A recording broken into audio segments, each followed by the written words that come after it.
म्हणजे त्याचं तेल वापरलं की डोक्यावरचे केस जातात असे लोक म्हणतात. त्या रामदेवची साबण वापरली, साबून, की खाज होते असं म्हणतात. जेवढ्या गायी नाही तेवढा रामदेव तूप विकतो. आंदोलनात असलेल्या तरुणीच्या संदर्भात ती महिला म्हणून तरी किमान तिला लाज वाटत नव्हती. आपण कुठल्या तरुणीच्या आणि महिलांच्या संदर्भात बोलतोय. असे अनुराग ठाकूरला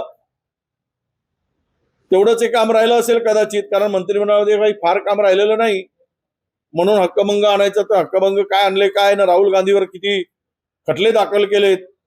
राहुल गांधी हा असा नेता आहे की कोणाच्या बापाला घाबरणारा नाही आणि कुठे झुकणारा नाही असा आमचा नेता आहे. त्यामुळं अशा पोकळ धमक्याला बिमक्याला कोणी काही भीक घालत नाही. पेट्रोलमुळे इथेनॉलमुळे मायलेज कमी होतं असं केंद्र सरकारनं लोकसभेत मान्य केलेलं आहे. मान्य केलं असेल तर काय विचार करावा. मान्य जर केलं असं म्हणताय तुम्ही, मला तर मी ऐकलं नाही मायलेज कमी होतो.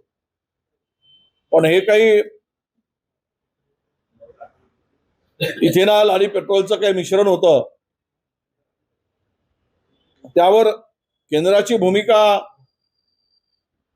जर अशी असेल तर त्यांनी धोरणाचा पुनर्विचार केला पाहिजे. पण सत्य परिस्थिती लोकांच्या पुढे आणली पाहिजे. ज्या लोकांमध्ये E20 वरून जो आक्रोश आहे किंवा आता सोशल मीडियावर असेल, आता एकाने तर E20 पार्टीच काढली आहे, जनता पार्टी काक्रोश सारखी.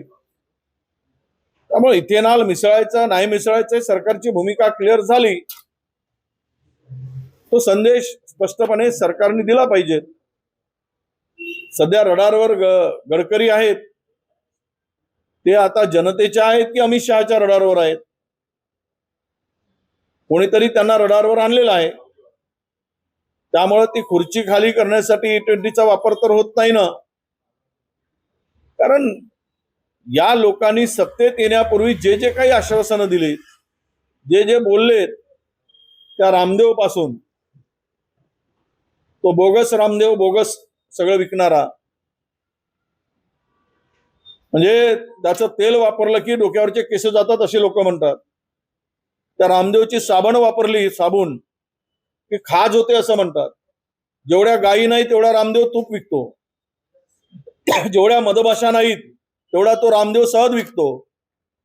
हा सगळा बोगसपणा जो रामदेव करतो त्याच्यावर कोणाचा विश्वास आहे. तो सांगितला होता 35 रुपये 35 रुपये. पण ते दोनही डोळे उघडे करून तो सांगितला नाही. त्यामुळं लोकांना विश्वास वाटला की हा डोळा लक्ष नव्हतं त्याच्या डोळ्याकडे. तो एक डोळा उघडूनच बोलला, त्यामुळे लोकांनी विश्वास ठेवला. 35 रुपये लिटर प्रमाणे पेट्रोल मिळेल म्हणून मूर्ख बनवण्याचं काम केलं.